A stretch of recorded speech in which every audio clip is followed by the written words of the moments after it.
Hello, and welcome to this tutorial on how to use VSim to simulate plasma processing problems. In this three-part video series, I discuss how to use VSim to help you design a plasma chamber for etching a wafer used in microelectronics. As you may know, one problem with plasma etching is the inhomogeneities that occur at the edge of the wafer. One way around this is to introduce a focus ring next to the outer edge of the wafer, which serves to create a more uniform potential profile and hence ion beam. In this tutorial, I show you how to model the region near the wafer edge. This video is part 1 of the video series in which I explain the first half of the simulation setup, including a discussion of the constants, parameters, basic settings, functions, materials, and geometries used in this simulation. VSim is a fully kinetic, electromagnetic, multiphysics, particle and cell simulation software.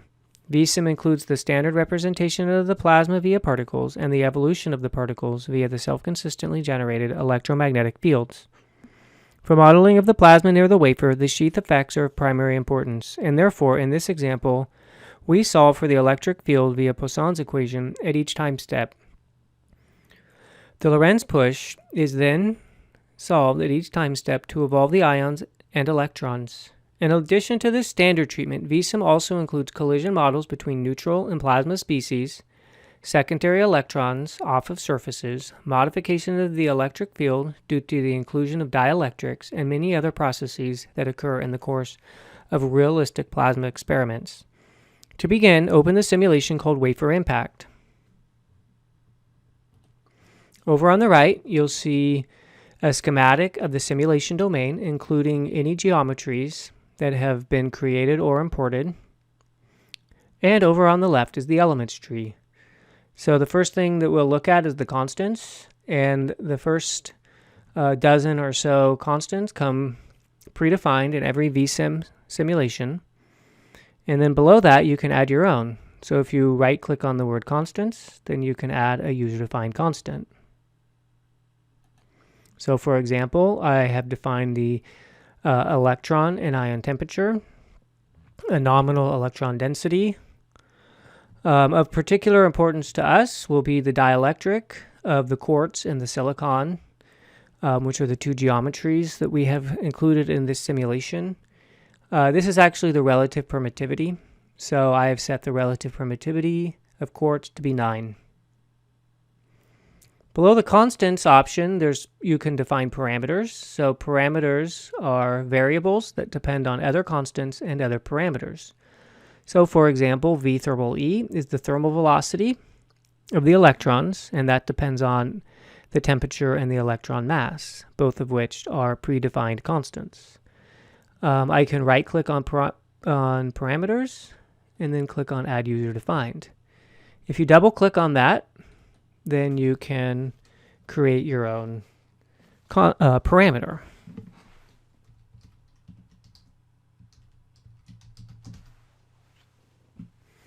And then below that, in the expressions, you can set up your expression.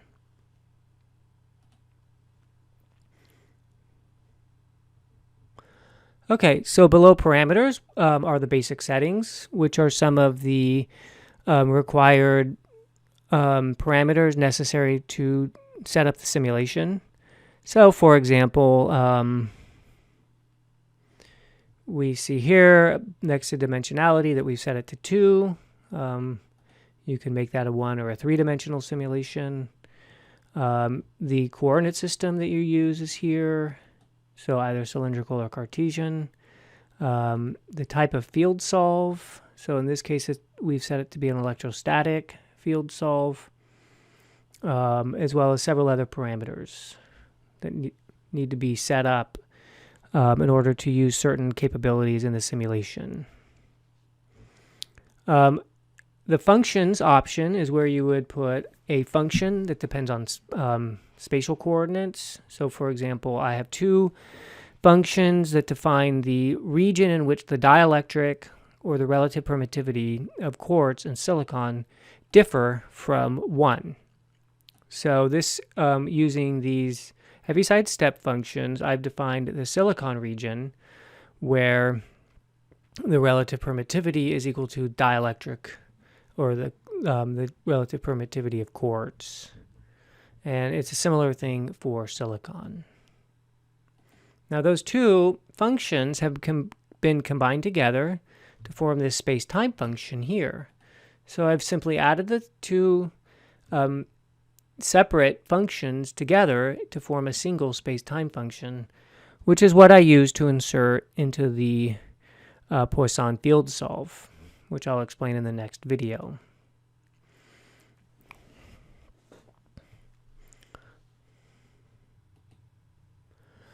All right, and now I want to discuss the two geometries that I've included.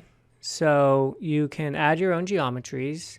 If you right-click on geometries, and you can import a geometry, so that would be like a step file that was created in AutoCAD, for example.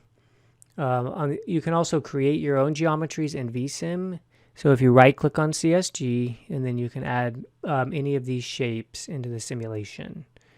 I have included 4 shapes, but only 2 of them are active. So these top 2 shapes, this is the curved end to the silicon, and then this is the square part of the silicon, dielectric. This piece here, which gets highlighted over on the left-hand side, or over on the right-hand side when I click on it, that's the combined rectangular and curved ending. It's actually a ring because this is an azimuthal symmetry, but it looks like it's a square in this setup. And then if I click on quartz, then the quartz focus ring gets highlighted. So that is this piece right here. Now the silicon piece was combined using these 2 simpler shapes using this Boolean union operator. Lastly, I assign a material to it. So I've assigned absorbium. So absorbium is a material that's designed to allow for particle boundary conditions, but does not affect the field solve. So the way that these pieces affect the field solve is through the Poisson field solver, and I'll show you how to do that in the next tutorial.